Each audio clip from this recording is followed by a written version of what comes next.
as I publish it on Facebook, and she and I have talked a couple times. But have you heard any more responses on your, what do you my call T-shirt it? campaign, Your campaign. last I checked, there were still 19. 19. We're going to try to reach 50 in the next few days.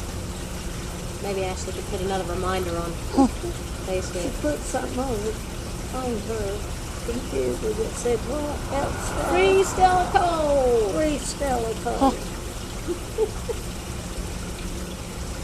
And she got, what, 30 responses? Oh, I had many responses, probably close to 75, but well, the T-shirts we sold 19 right now. And that includes one for you. That's something.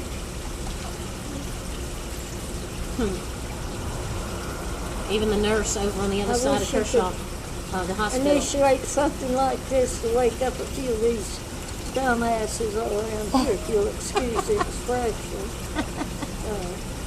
I cannot conceive that bony, skinny little woman would have the audacity to go to a judge and tell him that I needed to be in hospital, and he wrote the paper that committed that I had to come over here. I had to be brought by a policeman. I mean, like a common criminal. Grandma called her a hussy. Yes, yes, she has. And worse. I've never endured him. I've had hard things to think about and talk about, but nothing like this. I didn't know they could do something. I didn't know one person would have the jurisdiction and the authority to impound a person who, for every obvious reason, could be considered innocent. I've never done anything or been in jail or stolen anything, or I don't have any police records.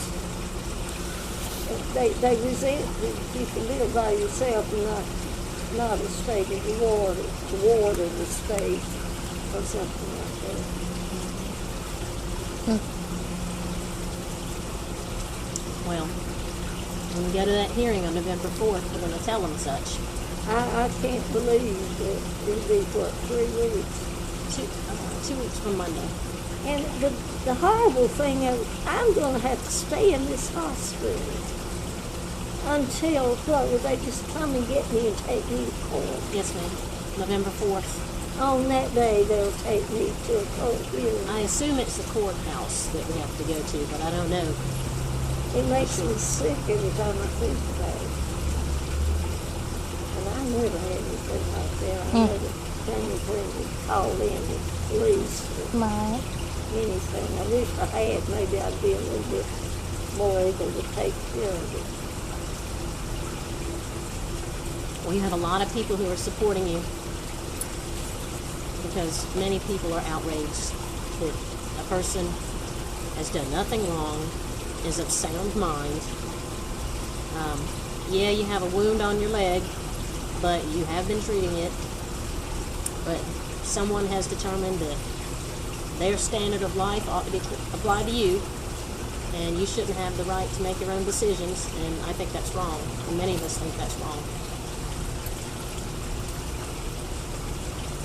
Wherever you choose to be is where you should be until you're incapable of making decisions. And as many people have attested in this very hospital, you are completely And just sound. because I'm as old as I am That's and right. live alone, people think if you live alone, you're just there to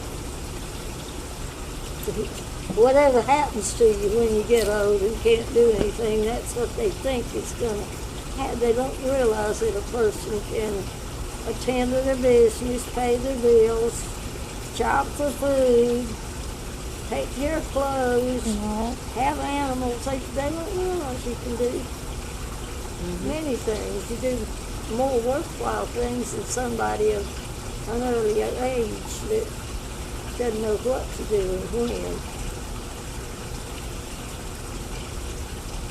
I haven't approached this. I haven't been close to her. But when I do, I'll be lucky if I don't show my behind when I do encounter her making charges against me, because they're all totally unfounded. There's no life for her. And she can't say my house is not, it may not be spectacularly clean at all times, and things might look a mess, look bad to her, but they're not like she might think they are. I don't know what the complaint would be. I couldn't buy groceries just like anybody else. But how do you get groceries? You have someone? I have Piggly Wiggly, thank God. I called the manager, whom I know since he was a young boy, and a brave boy at Piggly Wiggly. And my social worker at the time had gone to the manager of the Piggly Wiggly, not knowing that I knew him and had known him since he was a boy in high school, and a bag boy for the principal.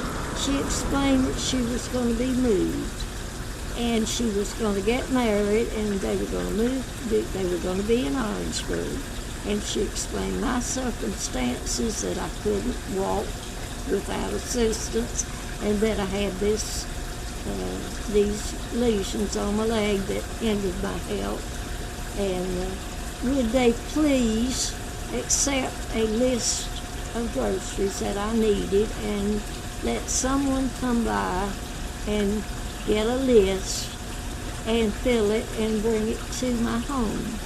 Well, he was too happy to do it. He's Steve Jackson, and I had known him ever since we'd been in Camden. Right. And traded with Piggly Wiggly. He knew me and the children.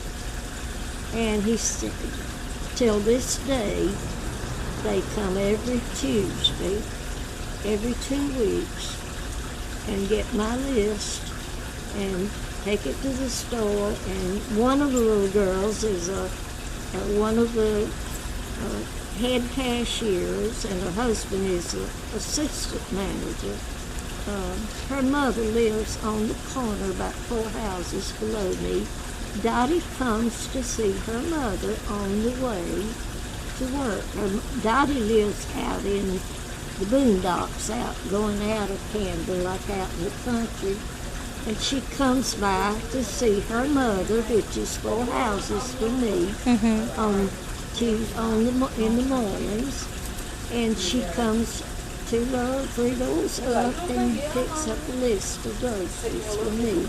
And that afternoon, someone, she or her husband or a little fellow named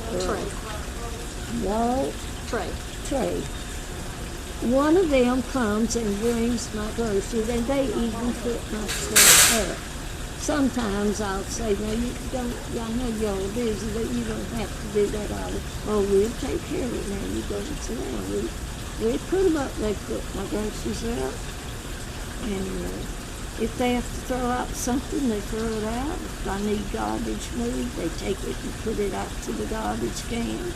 Because I can't walk out in the yard and go out the porch, you know. And I have help like that, and Lonnie Watford and his wife and daughter are just tremendous help. Lonnie, if I'm here, he watches my house. He comes over here. His wife has had knee surgery, but she's better now. She's been coming and bringing me a little tray of food. Lisa goes to the store for me if I need it. But I have help without imposing too much on too many people, you know. And Lord knows I blessed. If it weren't for Reed, I couldn't hold my head straight up. I don't think I can bear what I feel like I'm having to do. I'm not trying to make it worse than it is, but I need just knowing somebody close is close to me, and they're helping me. Well, and you also have Meals on Wheels comes Meals on Wheels. 5 days a week. 5 days a week. Miss Outlaw comes on Miss Thursday. Outlaw from one of the churches. I don't even, of course I can't go to church and have it, but my children went to that church.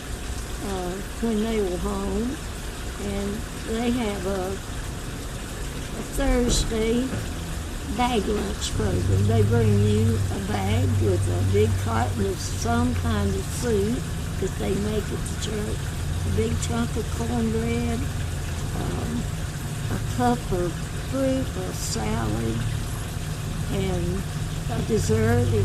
They have cookies and muffins and things, and they bring all that. That's a meal in itself from the church, and that's every Thursday. Right. And the other people, Meals on Wheels, they come to the door with the food. Every morning you have a little tray of food. You've got Marcy, who comes a couple and times Marcy, we'd helped to get her because someone knew something about this family. She's coming every 3 or 4 hours, every two days or so. When I could call her, she kind of piecemeals with helping people like that, and she tends to a man that's had strokes and bathes and takes care of him and helps the wife to take care of the house, and both are elderly.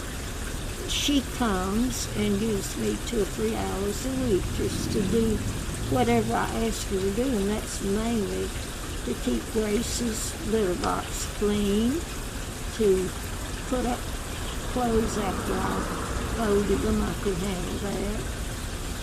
She'll run the washer and see that the dishes are clean. She scrubbed like to soak the surface off my kitchen cabinet. And she's smart and fast. Well, she can knock out that.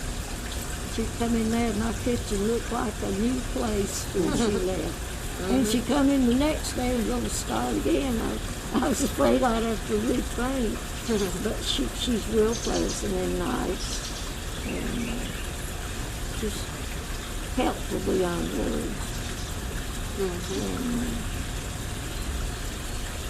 Well, it sounds like you're well equipped. I mean, I've got everything in place that covers everything that I need, basically.